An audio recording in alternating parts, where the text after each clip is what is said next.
A very good morning, guys. This is Vivek Pandey. Welcome to India's number one education channel, Wi-Fi Study, changing the way of learning. Now's the part on it. दोस्तों, ये class है computer awareness की। जैसे कि आपको मालूम है कि आरआरबी का प्री का पेपर हो चुका है और मेंस का डेट भी हमारा आ चुका है। उसी को ध्यान में रखते हुए मैं लेके आया हूँ आरआरबी मेंस के लिए क्रैश कोर्स। दोस्तों, यहाँ पे मैं क्वेश्चन की सीरीज करवाता हूँ, एक्सपेक्टेड क्वेश्चन की सीरीज करवाता हूँ जो मेरे कंप्यूटर के एग्जाम में आ सकते हैं। तो जल्दी से सारे बच्चे जुड़ जाइए और शेयर कर दो मैक्सिमम बच्चों को ताकि अधिक से अधिक बच्चे यहाँ पे जुड़ पाए। पहली जानकारी। दूसरी जानकारी ये है कि आपको मैं बता दूं कि ये वो ऐसा सेक्शन है जिसमें आप सबसे ज़्यादा स्कोर करेंगे तो इसी सेक्शन में करेंगे। दोस्तों, ये क्लियर है कि आपका जो स्कोरिंग पार्ट होता है वो जनरल अवेयरनेस और कंप्यूटर अवेयरनेस होता है। बाकी सारे पार्ट्स में अगर आप कट ऑफ भी क्लियर कर लेते हैं तो आपका सिलेक्शन हो जाता है। तो इसलिए मैं कहूँगा कि इसके आप 100% की ओर जरूर बढ़े। ठीक है, चलिए स्टार्ट करते हैं। दोस्तों, स्टार्ट करने से पहले आपको बता दूं, अगर अभी तक आपने मुझे अनअकैडमी में फॉलो नहीं किया तो जल्दी से फॉलो कर लीजिए। सर, क्यों फॉलो करूं? दोस्तों, अगर आप मुझे अनअकैडमी में फॉलो करते हो तो मेरी जितनी भी फ्री क्लासेज है अनअकैडमी पर वो आप आसानी से एक्सेस कर पाते हो। तो जाइए, सर्च कीजिए विवेक पांडे और मुझे फॉलो बटन पर टिक कर लीजिए। तीसरी जानकारी ये दोस्तों, अगर अभी तक आपने अनअकैडमी का सब्सक्रिप्शन नहीं लिया और प्लान कर रहे हो अनअकैडमी का सब्सक्रिप्शन के लिए तो आज ही ले लीजिए। आपको मैं बता दूं 31 दिसंबर, एक इन 2 दिन और आपका रह गया, लास्ट डेट है आपका। उसके बाद फ़ी जो है वो हाइक करने वाली है। अभी जो फ़ी है 1 साल का सब्सक्रिप्शन की फ़ी है वो 6000 है और यहाँ पे आप कोड लगा देते हैं VP सर तो वो आपका हो जाता है क्या, मात्र 5400 रुपया हो जाता है। तो दोस्तों ये याद रखिएगा, मात्र 5400 रुपया खर्च करके आप 1 साल तक अनअकैडमी की क्लासेस को एक्सेस कर सकते हैं। नॉट ओनली क्लासेस, आपको इसके अलावा टेस्ट सीरीज, क्विज आपको हमारे जो सरप्राइज टेस्ट होते हैं, आपको रिकॉर्डेड वीडियो, ये सारी मल्टीपल चीज़ें आपको एक सब्सक्रिप्शन पे मिल जाता है अगर आप अनअकैडमी का सब्सक्रिप्शन लेते हैं तो। चलिए स्टार्ट करते हैं दोस्तों क्वेश्चन की सीरीज। मेरा खुद का बैच है, वो है आपका कंप्यूटर कोर्स से कंप्यूटर अवेयरनेस के लिए, ये बैच भी आपको मिल जाएगा। ठीक है, चलिए स्टार्ट करते हैं दोस्तों। ये रहा आपके सामने पहला क्वेश्चन आपकी स्क्रीन पे। Is a set of keyword symbols and a system of rules for constructing statement by which human can communicate the instruction to be executed by a computer। इनमें से कौन सा है जो एक सेट ऑफ कीवर्ड्स है? दोस्तों, इनमें से कौन सा जो सेट ऑफ कीवर्ड है, सिंबल है और सिस्टम ऑफ है, जो rules of constructing system by which human can communicate the instruction to be executed by computer. 2 point बोला है दोस्तों, सेट ऑफ कीवर्ड बोल दिया है, सेट ऑफ कीवर्ड बोल दिया है, सिंबल भी बोल दिया है और 2 चीज दिया है, रूल करेगा constructing statement by which human can interact. यानी कि हम कंप्यूटर से इंटरेक्ट कैसे करते हैं। मान लो कि हार्डवेयर कोई है हमारे कंप्यूटर में, मान लो CPU है, रैम है, उससे कम्युनिकेट कैसे करते हैं तो किसी ना किसी सॉफ्टवेयर के माध्यम से ही करते हैं। और सॉफ्टवेयर किससे बनता है तो भाई कंप्यूटर लैंग्वेज से बनता है। तो बस वही चीज़ यहाँ पे हो गया। सेट ऑफ कीवर्ड होना चाहिए, सिंबल्स होना चाहिए, तो वो क्या होगा तो दैट इज कॉल्ड, उससे हम लोग कहेंगे कंप्यूटर प्रोग्राम है। ये किसके बारे में बात कर रहा है दोस्तों, ये कंप्यूटर प्रोग्राम के बारे में बात कर रहा है। ठीक है, चलिए अगर कहीं पूरे स्टेटमेंट में कहीं लैंग्वेज जैसा कीवर्ड कुछ अगर स्टेटमेंट यूज होता तो हम लोग यहाँ कहते हैं ग्रामर्स वगैरह कुछ लिखा रहता तब हम लोग कहते हैं कंप्यूटर लैंग्वेज, लेकिन ऐसा कुछ नहीं लिखा है तो सिर्फ यहाँ पे होगा computer program is the right answer. चलिए अब आते हैं दूसरे क्वेश्चन पे। अगला सवाल क्या पूछा गया है, the first electronic digital computer contain, the first electronic digital computer जो है उसमें क्या होता है, इलेक्ट्रॉनिक वॉल्वोज होता है, न्यूरल नेटवर्क्स होता है, फ्यूजी लॉजिक होता है, सेमीकंडक्टर मेमोरीज होता है या फिर नन ऑफ दीज होता है। दोस्तों, दुनिया का जो पहला डिजिटल कंप्यूटर बना था जिसका नाम आपने सुना होगा, मार्क 1 कंप्यूटर का नाम था, मार्क 1 था पहला डिजिटल कंप्यूटर जिसे हवार्ड आइकन ने बनाया था, दोस्तों। तो मेरा यही कहना है कि दुनिया का जो पहला डिजिटल कंप्यूटर था इनमें से कौन सा है जो इक्विपमेंट का उपयोग किया गया था।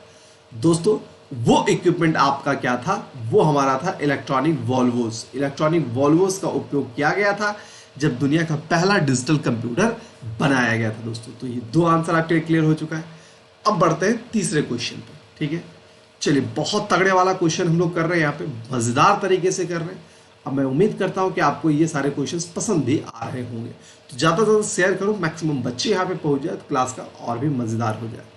दोस्तों the software that is use to create a text based document is refer to as. इनमें से कौन सा ऐसा सॉफ्टवेयर है जो टेक्स्ट बेस्ड डॉक्यूमेंट को क्रिएट करता है? That is called DBMS, that is called suites, that is called spreadsheets, presentation software या वर्ड प्रोसेसर। दोस्तों इनमें से कौन सा है जो टेक्स्ट बेस्ड डॉक्यूमेंट को क्रिएट करता है? ठीक है, DBMS, suites, spreadsheet, presentation software या वर्ड प्रोसेसर। सही आंसर की अगर बात करता हूं, पूछा गया है टेक्स्ट बेस्ड डॉक्यूमेंट की बात कर रहा है ना यहाँ पे, तो टेक्स्ट बेस्ड डॉक्यूमेंट कौन बनाता है दोस्तों? तो वो हमारा होता है वर्ड प्रोसेसर। वर्ड प्रोसेसर है जो मेरा टेक्स्ट बेस्ड डॉक्यूमेंट आपका क्रिएट करता है। तो राइट आंसर हमारा क्या हो गया? आपका टेक्स्ट प्रोसेसर। चलिए अब तो कुछ और मैं बताता हूँ। डीबीएमएस क्या होता है? तो डेटाबेस सॉफ्टवेयर है। डीबीएमएस क्या हो गया? Database management system. तो डीबीएमएस के बारे में बोला जाएगा एक ऐसा सॉफ्टवेयर पैकेज जो डेटाबेस को मैनेज करता है, उसे हम लोग डीबीएमएस कहते हैं। उदाहरण क्या है? तो इसका उदाहरण होगा एमएस एक्सेस, इसका उदाहरण हो जाएगा दोस्तों, ओरेकल इसका उदाहरण हो जाएगा दोस्तों, माई एसक्यूएल इसका उदाहरण हो जाएगा दोस्तों। तो ये सब इसका उदाहरण हो जाएगा, और भी बहुत सारे हैं, लेकिन ये मैंने कुछ चुनिंदा यहाँ पे आपको बता दिया। अब सूट क्या होता है? सूट्स के बारे में क्या कहा जाएगा दोस्तों? अगर मैं आपको बता दूं तो आपने सुना होगा ऑफिस शूट्स, आपने सुना होगा ऑफिस शूट, ठीक है। तो दोस्तों अगर मैं बात करता हूं ऑफिस शूट्स के बारे में, तो ऑफिस शूट क्या होता है? जैसे आपका एमएस ऑफिस हो गया, एमएस ऑफिस हो गया, ये आपका ऑफिस शूट हो गया, ठीक है। जैसे जो कंप्लीट पैकेज है एमएस ऑफिस के अंदर क्या मुझे मिल जाता है? हमें वर्ड भी मिल जाता है, हमें एक्सेल भी मिल जाता है, हमें पावर पॉइंट भी मिल जाता है। तो ये सब हमारा क्या हो गया ना, ऑफिस सूट के पैकेज में आ जाएगा। तो MS office is the application suit package. Shoot word अगर लगेगा तो वो एमएस ऑफिस के साथ लगेगा। क्यों लगेगा? क्योंकि इसके साथ मल्टीपल टूल्स यहाँ पे दिए जाते हैं, ठीक है। चलिए अगला क्या है दोस्तों? तो स्प्रेडशीट क्या होता है दोस्तों? स्प्रेडशीट कहने का मतलब होता है जैसे एक्सेल हमारा ना स्प्रेडशीट हो गया, एक्सेल हमारा स्प्रेडशीट हो गया, ठीक है। प्रेजेंटेशन सॉफ्टवेयर में क्या आएगा?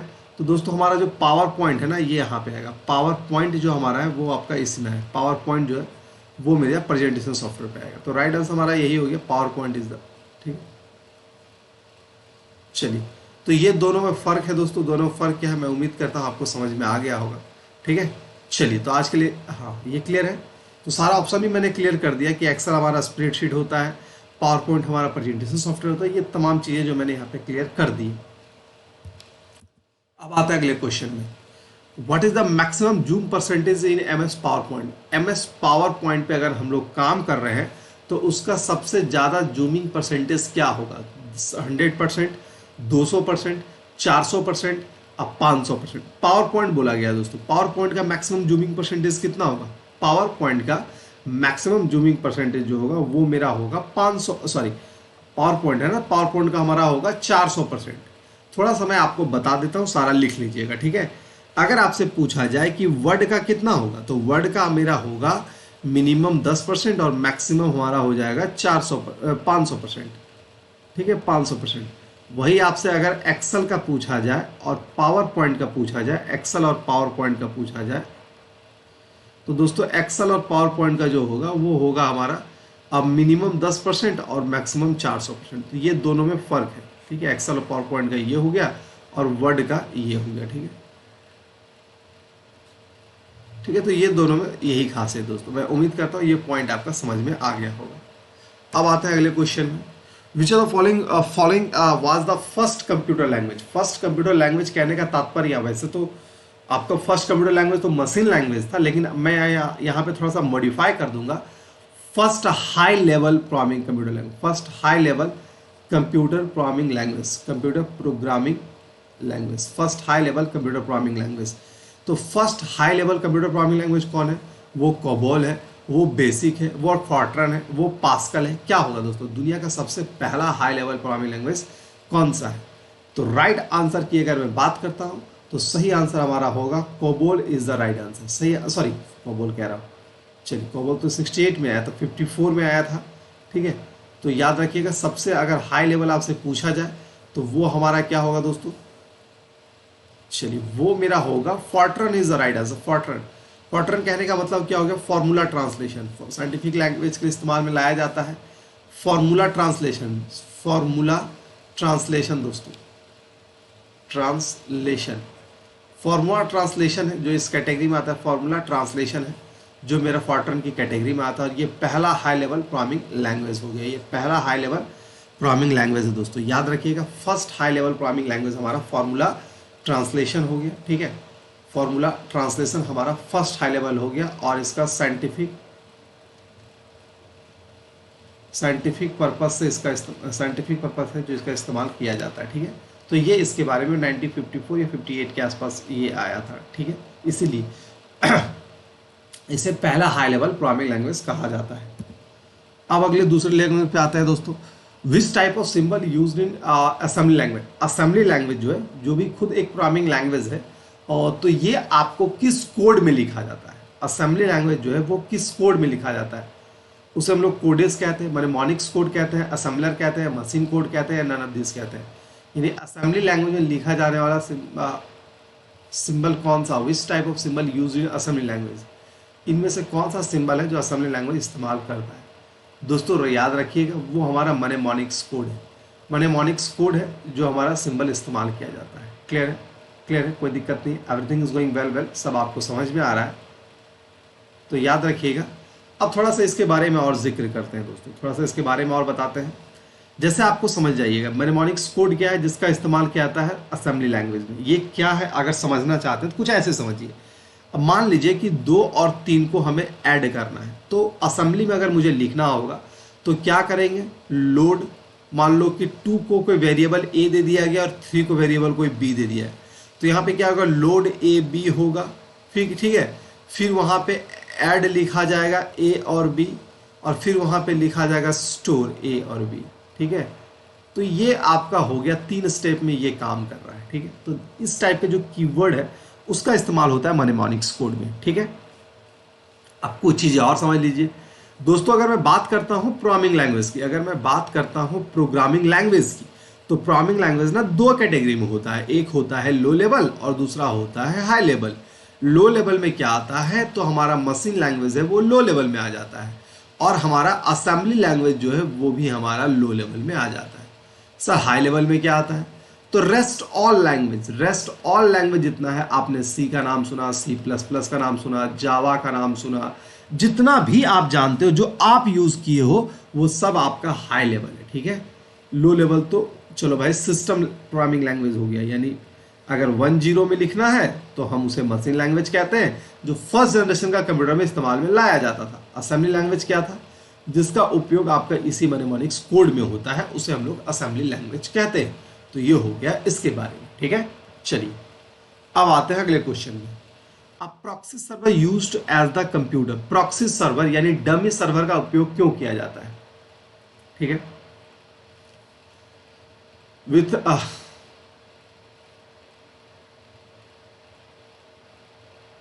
चलिए तो दोस्तों प्रॉक्सी सर्वर क्या होता है वो समझ लिया। मेन सर्वर अगर आपका है, मान लो जो बैंक का कोई मेन सर्वर होगा, बैंक का कोई मेन सर्वर होगा, ठीक है। आप इस तरह समझो, सिंपल सा बात। अब बैंक का तो बहुत, अभी बैंक में गए हो नहीं हो, लेकिन एग्जाम देने तो जाते हो ना, तो एग्जाम देने जाते हो तो वहां के बारे में समझ लो। मान लो कि आपका IBPS एग्जाम कंडक्ट करवा रहा है, कौन कंडक्ट करवा रहा है दोस्तों, IBPS आपका एग्जाम कंडक्ट करवा रहा है। अब IBPS ने अपना सेंटर दे दिया किसको, UNO को दे दिया, UNO में वगैरह में ही पड़ता है। अब UNO से हमारा हो गया ये सब कुछ, ठीक है, UNO से हमारा ये सब कुछ हो गया। तो दोस्तों मैं आपको एक चीज़ बता देता हूँ कि ये UNO से हमारा सारा स्टूडेंट कनेक्टेड होता है, तो IBPS क्या होता है, ये हो गया मेन सर्वर, और IBPS ने जो लाइन दिया UNO को, इसे कहा गया प्रॉक्सी सर्वर, ठीक है। अब क्या होता है, इन केस मान लो कि कोई बच्चा बहुत साथी ने हैक कर ले, वो नहीं अब मैं ना चोरी कर लूंगा, एग्जामर हैक कर ले, तो हैक करेगा तो इसी को ना करेगा, इसको तो नहीं किया जाएगा, ठीक है। अगर क्रैश भी होगा, अगर मान लो कि कोई एक सेंटर का एग्जाम खराब हो गया, कभी होता भी है ऐसा, तो क्या पूरे सेंटर का खराब हो जाएगा, जी नहीं। तो दोस्तों आपका कोई एक सेंटर का खराब हो जाए तो ठीक है, तो पूरा सेंटर मेरा स्पॉइल नहीं होता। तो ये एक सेंटर के अंदर जो है ना, इसे हम लोग कहते हैं प्रॉक्सी सर्वर। क्यों किया जाता है, तो दोस्तों इसे बैकअप पर्पस के लिए किया जाता है। बैकअप जैसे कि आपका मेन सर्वर क्रैश कर जाए, अगर मान लो, हाँ, तो कहीं ना कॉपी तो हमारा रहेगा ना, ठीक है। तो दोस्तों ये सिक्योरिटी रीजन से किया जाता है। अगर मैं आपको ऑलरेडी बताऊं तो ये सिक्योरिटी रीजन से ये किया जाता है, ताकि मेन सर्वर में कोई वहां पे नुकसान ना पहुंचे, इसीलिए यहाँ पे एक सिक्योरिटी पर्पज से, ठीक है, एक प्रॉक्सी सर्वर का उपयोग किया जाता है। एक प्रॉक्सी सर्वर है जो यहाँ पे इस्तेमाल किया जाता है। ठीक है, चलिए दूसरा, in second generation which type of primary memory was use to store data. Second generation में, सेकेंड जनरेशन का कंप्यूटर जब आया था जिसमें हम लोग ट्रांजिस्टर का उपयोग करते थे, ट्रांजिस्टर का उपयोग करते थे, तो उस दौर में पूछा यह गया है प्राइमरी मेमोरी, जैसे कि अभी हम लोग रैम उपयोग करते हैं, उस समय प्राइमरी मेमोरी के जगह पे क्या इस्तेमाल किया जाता था। पेपर टेप का किया जाता था, आईसी का किया जाता था, मैग्नेटिक कोर का किया था, मैग्नेटिक टेप का या मैग्नेटिक डिस्क का। प्राइमरी बोला गया है। ठीक है, प्राइमरी यानी कि जैसे अभी हम लोग रैम होता है, उस दौर में रैम के जगह पे क्या इस्तेमाल किया जाता है। चलिए राइट आंसर क्या होगा दोस्तों, अगर मैं बात कर रहा हूं यहाँ पे सेकेंड जनरेशन में प्राइमरी मेमोरी के रूप में इस्तेमाल किया जाता था, मैग्नेटिक कोर का उपयोग किया था। लिख लेना कहीं साइड में, मैग्नेटिक कोर का उपयोग किया जाता था प्राइमरी मेमोरी के रूप में। और ट्रांजिस्टर जो है वो मेरा था आपका प्रोसेसर के रूप में। ट्रांजिस्टर जो हमारा था वो था प्रोसेसर के रूप में, और मैग्नेटिक डिस्क आ चुका था, ये था आपका सेकेंडरी मेमोरी के रूप में। ठीक है, सेकेंडरी मेमोरी के रूप में हमारा यही इस्तेमाल, सेकेंडरी मेमोरी के रूप में यही इस्तेमाल होता था। ठीक, तो ये हो गया दोनों के बारे में। मैं उम्मीद करता हूँ ये आपको समझ में आ गया होगा। ठीक है, चलिए अब आता है अगले क्वेश्चन में। अब ये कुछ फॉर्मूला दिया, इज एन एग्जाम्पल ऑफ, ये किसका एग्जाम्पल है। अगर मैं लिखता हूं, ठीक है, सम कुछ भी b1 is to b8, ये रेंज दिया हुआ है, तो ये किसका एग्जाम्पल है। फंक्शन का एग्जाम्पल है, फॉर्मूला का एग्जाम्पल है, सेल एड्रेस का एग्जाम्पल है, वैल्यू का एग्जाम्पल है, किसका एग्जाम्पल है दोस्तों। Function, formula, cell address, value, which is the right answer. चलिए तो दोस्तों अगर आपसे पूछा जाए ये किसका एग्जाम्पल है, तो दोस्तों ये एग्जाम्पल जो है ना, तो ये एग्जाम्पल हम लोग किसका कहेंगे, तो ये मेरा ना फॉर्मूला का एग्जाम्पल है। ठीक है, समझिएगा, अगर ये वैल्यू अगर यहाँ नहीं दिया रहता, ये वैल्यू नहीं दिया रहता, तो ये इसे हम लोग फंक्शन कहते हैं। ठीक है, अगर सिर्फ लिखा होता कि सम क्या है, तो हम लोग कहते हैं भाई ये फंक्शन है, ये हमारा एक फंक्शन है। उसका हम लोगों ने यूज़ कर लिया, ठीक है, इक्वल टू सिंबल से स्टार्ट कर दिया, फिर सम दिया, और फिर रेंज भी दे दिया कि b1 से लेकर b8 तक करना है। तो दोस्तों ये हमारा क्या हो गया, तो ये हमारा ना फॉर्मूला हो गया। तो बस याद रखिए, अगर सिर्फ सम पूछा जाता तो फंक्शन होता, और ये पूरा दे दिया गया, रेंज पूरा इवैल्यूएशन दे दिया गया, तो इसे हम लोग कहा जाएगा आपका फॉर्मूला। थोड़ा सा कुछ चीज़ें और समझ लीजिए इसके बारे में। ठीक है, अगर एक्सेल में हम लोग काम करते हैं, अगर एक्सेल में हम लोग काम करते हैं, मालूम है कि रो एंड कॉलम में होता है। ठीक है, तो अगर कहीं भी कुछ हम लिख रहे हैं तो वो एक हाईलाइटेड होता है, जिसे हम लोग कहते हैं एक्टिव सेल, जिसे हम लोग क्या कहते हैं दोस्तों, उसे हम लोग कहते हैं एक्टिव सेल। तो एक्टिव सेल क्या होगा, जो करंट वर्किंग सेल होता है ना, वो एक्टिव सेल होता है। अब एक्टिव सेल का जो कंटेंट होता है, एक्टिव सेल का जो कंटेंट होता है, वो कहाँ शो करता है दोस्तों, तो वो मेरा शो करता है सेल फॉर्मूला बार में। वो कहाँ शो करता है, फॉर्मूला बार में दोस्तों, वो फॉर्मूला बार में दोस्तों। ठीक है, वो फॉर्मूला बार में शो करता है। क्लियर, चलिए वो कहाँ शो करेगा, तो वो मेरा फॉर्मूला बार में शो करेगा, ये याद रखिएगा। ठीक है, अब यही एक्टिव सेल का एड्रेस कहाँ शो करता है, कंटेंट है एक्टिव सेल का वो फॉर्मूला बार में, और जो इसका एड्रेस है ना, एक्टिव सेल का जो एड्रेस है वो शो करता है नेम बॉक्स में। उसे क्या कहा जाता है, नेम बॉक्स कहा जाता है दोस्तों। ये दोनों में फर्क है। मैं उम्मीद कर रहा हूँ ये आपको समझ में आ रहा होगा, कोई प्रॉब्लम यहाँ पे आपको नहीं होगा दोस्तों। ठीक है, चलिए तो ये सब समझ में आ रहा है, very good, everything is going well, कोई दिक्कत है नहीं, सब कुछ मजे से चल रहा है, अच्छे से हम लोग यहाँ पे पढ़ाई कर रहे हैं। ठीक,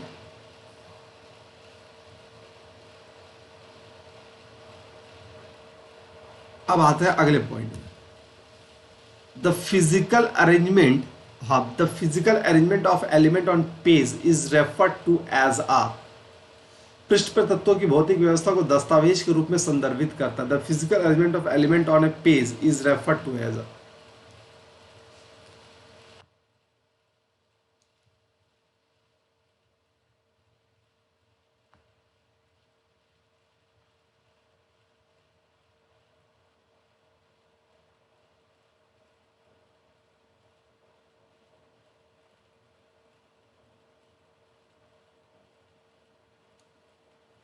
चलिए फिजिकल अरेंजमेंट को हम लोग क्या कहते हैं दोस्तों, अगर आपसे पूछा गया है कि फिजिकल अरेंजमेंट, बिल्कुल बिल्कुल बिल्कुल,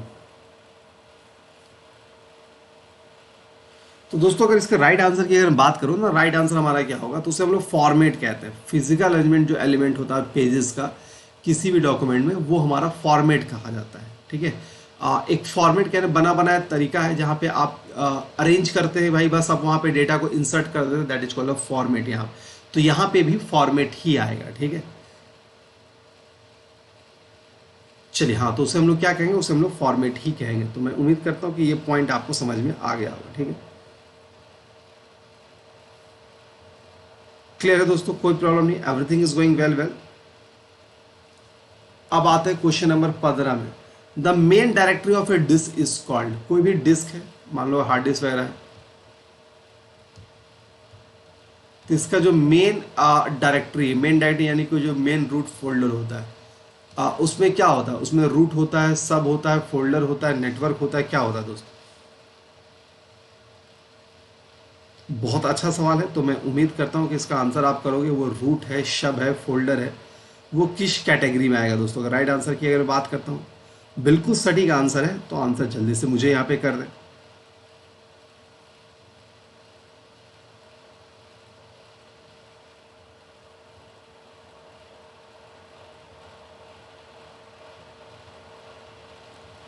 तो राइट आंसर ये बात करते हैं दोस्तों, उसे हम लोग कहते हैं, चलिए उसे हम लोग कहते हैं रूट डायरेक्टरी, रूट। ठीक है, रूट क्या हो वो समझ लो। मान लो कि सी ड्राइव है, सी ड्राइव के अंदर कोई फोल्डर है, उसके अंदर कोई फोल्डर है, उसके अंदर कोई फोल्डर, तो ये सी क्या कहा जाएगा, ये मेरा रूट डायरेक्टरी कहा जाएगा, ये मेरा रूट डायरेक्टरी कहा जाएगा,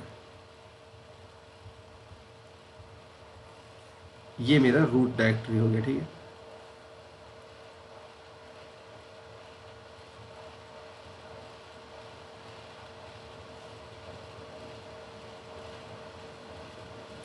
तो दोस्तों ये हो गया यहाँ पे कहानी। मैं उम्मीद करता हूँ ये आपको समझ में आ गया होगा। ठीक है, चलिए अब आते हैं, हाँ, सब क्या होता है, अगर पूछा जाएगा कि कोई अगर मेन फोल्डर के अंदर, मेन डायरेक्टरी के अंदर अगर कोई फाइल आ रहा है, तो उसे हम लोग क्या कहते हैं, उसे हम लोग सब फोल्डर कहेंगे, उसे हम लोग सब फोल्डर कहेंगे। ठीक है, तो राइट आंसर हमारा हो गया, उसे हम लोग सब फोल्डर कहेंगे। अगला क्या है, the most common input device code, कोई मोस्ट कॉमन इनपुट डिवाइस जो है उसे हम लोग क्या कहेंगे दोस्तों? सबसे ज़्यादा यूज़ होने वाला इनपुट डिवाइस है, उसे हम लोग क्या कहेंगे? जो सबसे ज़्यादा यूज़ होने वाला इनपुट डिवाइस है, उसे हम लोग क्या कहेंगे दोस्तों? याद रखिएगा, उसे मॉनिटर एंड कीबोर्ड कहेंगे सर, उसे मॉनिटर एंड माउस कहेंगे, या फिर आप माउस एंड कीबोर्ड कहेंगे, क्या कहेंगे दोस्तों?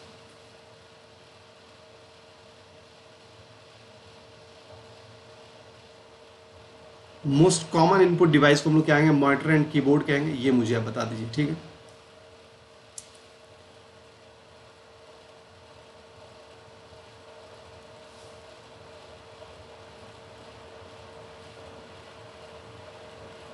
तो राइट आंसर की अगर मैं बात करता हूँ दोस्तों, तो वो हमारा क्या होता है ना, वो हमारा मोस्ट सबसे ज़्यादा यूज़ होने वाला, तो वो हमारा monitor, sorry, mouse and keyboard हो गया। माउस एंड कीबोर्ड है जो मोस्ट कॉमन इनपुट डिवाइस है, ये मोस्ट कॉमन इनपुट डिवाइस जो है वो मेरा माउस एंड कीबोर्ड है। ठीक है, कॉमन आउटपुट डिवाइस क्या है?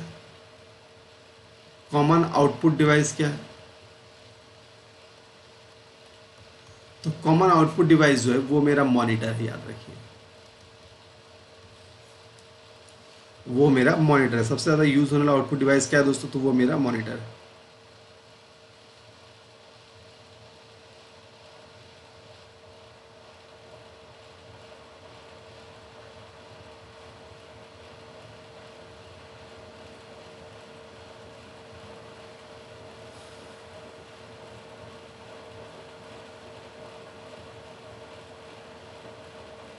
चलिए, तो ये हमारा हो गया। बिल्कुल बिल्कुल बिल्कुल। अब आगे आते हैं दूसरे पॉइंट। हाँ, अगर आपसे स्टैंडर्ड इनपुट डिवाइस पूछा जाए ना, अगर आपसे स्टैंडर्ड इनपुट डिवाइस, कॉमन ये लिख गया, स्टैंडर्ड इनपुट डिवाइस पूछा जाए और वहाँ पे माउस और कीबोर्ड दोनों दिया है, तो आंसर आपका होगा कीबोर्ड। कीबोर्ड सबसे पहले, उसके बाद कुछ है। ठीक है, वो तब होगा कीबोर्ड। और वही आपके स्टैंडर्ड आउटपुट डिवाइस पूछा जाए, स्टैंडर्ड आउटपुट डिवाइस आपसे पूछा जाए दोस्तों, स्टैंडर्ड आउटपुट डिवाइस हमारा क्या होता है? तो वो हमारा मॉनिटर होता है। तो ये दोनों में फ़र्क है। क्लियर है? चलिए, मैं उम्मीद करता हूँ ये आपको समझ में आ गया होगा।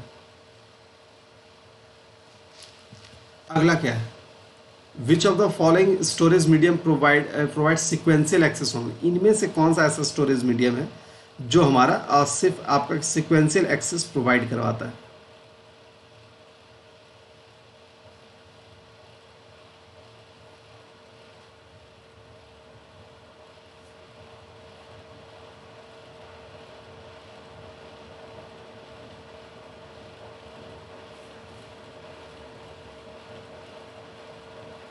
चलिए दोस्तों, अगर मैं यहाँ पे बात कर रहा हूँ कि वो कौन सा है सिक्वेंशियल एक्सेस, इनमें से कौन प्रोवाइड करेगा दोस्तों, अगर मैं बात करता हूँ तो इनमें से ना मैग्नेटिक टेप जो है वो सिक्वेंशियल एक्सेस प्रोवाइड करता है। मैग्नेटिक टेप, मैग्नेटिक टेप जो है जिसे हम लोग कैसेट कहते हैं, ठीक है, वो मेरा सिक्वेंशियल एक्सेस प्रोवाइड करता है। सिक्वेंशियल एक्सेस मेरा वही प्रोवाइड करता है, ठीक है। कैसेट जो होता है ना ये वाला, वो मेरा सिक्वेंशियल एक्सेस। तो दोस्तों ये हमारा हो गया, ठीक है। मैं उम्मीद कर रहा हूँ कि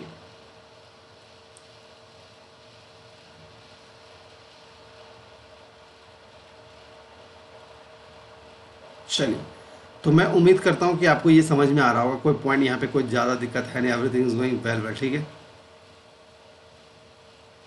चलिए एवरीथिंग इज गोइंग वेल दोस्तों, मैं उम्मीद करता हूँ कि आपको समझ में आ गया होगा, ठीक है। तो राइट आंसर आपका क्या हो गया? राइट आंसर हो गया magnetic tape is the right answer, जिसके अंदर हमारा ये सब कुछ आता है। अब बढ़ते हैं अगले पॉइंट पे। Compiler and translator are one of the form of, compiler और ट्रांसलेटर जो है वो हम लोग किस फॉर्म को कहते हैं? वो मेरा रोम है, रैम है, हार्ड डिस्क है, सॉफ्टवेयर या नॉन ऑफ दिस है। कंपाइलर और ट्रांसलेटर जो होगा वो मेरा किस कैटेगरी में आएगा दोस्तों? तो याद रखिएगा, कंपाइलर ट्रांसलेटर जो है वो किस कैटेगरी में आता है? एंड ट्रांसलेटर हैज, ट्रांसलेटर का ही टाइप है कंपाइलर, तो दैट इज कॉल्ड सॉफ्टवेयर। हम लोग क्या कहेंगे दोस्तों? वो मेरा सॉफ्टवेयर होगा। और सॉफ्टवेयर है, सॉफ्टवेयर का दो टाइप है, एक सिस्टम सॉफ्टवेयर, एक सिस्टम सॉफ्टवेयर और दूसरा एप्लीकेशन सॉफ्टवेयर। एक सिस्टम सॉफ्टवेयर हो गया, दूसरा हो गया एप्लीकेशन सॉफ्टवेयर, ठीक है। सिस्टम सॉफ्टवेयर हमारा क्या आता है दोस्तों? सिस्टम सॉफ्टवेयर हमारा आ जाता है जैसे कि आप, और ट्रांसलेटर आ गया, जैसे ऑप्शन दिया है, ट्रांसलेटर आ गया, ठीक है। और इसमें आपका कंपाइलर आ जाता है, कंपाइलर इसी का एग्जांपल है। आपका इंटरप्रेटर आ जाता है, ठीक है। और आपका असेंबलर आ जाता है, ये सब यहाँ पे आ जाता है, ठीक है। और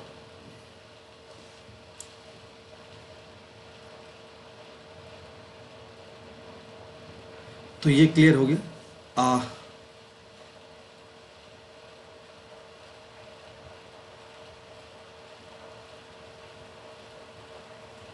ये समझ में आ गया ट्रांसलेटर क्या होता है, कंपाइलर हो गया, इंटरप्रेटर हो गया और असेंबलर हो गया। Getting my point? Everything is going well well. चलिए अब आगे की बात करते हैं। ये तो यहाँ तक हो गया, ठीक है।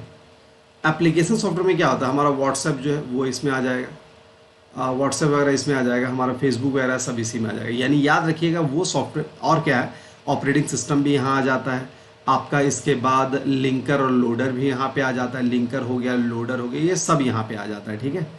डिवाइस ड्राइवर हो गया, ये सब हमारा आ जाता है सिस्टम सॉफ्टवेयर में, डिवाइस ड्राइवर दोस्तों। तो मैं आपको बता देता हूँ, याद रखिएगा कि वो सॉफ्टवेयर जो कंप्यूटर को चलाने में मदद किया जाता है वो सिस्टम सॉफ्टवेयर, जो हमारे यूज़ के लिए बना है उसे हम लोग एप्लीकेशन सॉफ्टवेयर कहते हैं। तो this is the two types of software. मैं उम्मीद करता हूँ कि आपको ये समझ में आ गया होगा, ठीक है। तो right answer is system software is the right answer. Clear है? चलिए अब आते हैं अगले पॉइंट में। Data on A floppy disk is recorded in a ring is called. कोई भी फ्लॉपी डिस्क होता है जो आपका इस टाइप से होता है,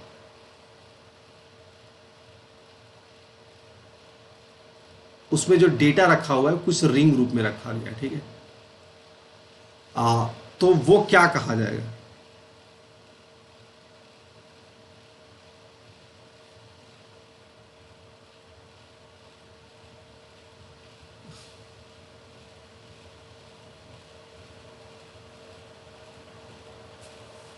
वो क्या कहा जाएगा, ठीक है, वो क्या कहा जाएगा दोस्तों? अगर मैं बात करता हूँ कि डेटा जो अगर है जो रिंग शेप में है उसे क्या कहा जाएगा? उसे हम लोग सेक्टर कहेंगे, उसे हम लोग रिंगर कहेंगे, उसे हम लोग राउंडर कहेंगे, उसे हम लोग ट्रैक कहेंगे। दोस्तों अगर मैं बात करता हूँ तो उसे हम लोग, अगर ये आपका ऐसे बना हुआ है पूरा ये, तो इसे हम लोग ना ट्रैक कहते हैं, उसे हम लोग ट्रैक कहते हैं, याद रखें, इज कॉल्ड ट्रैक,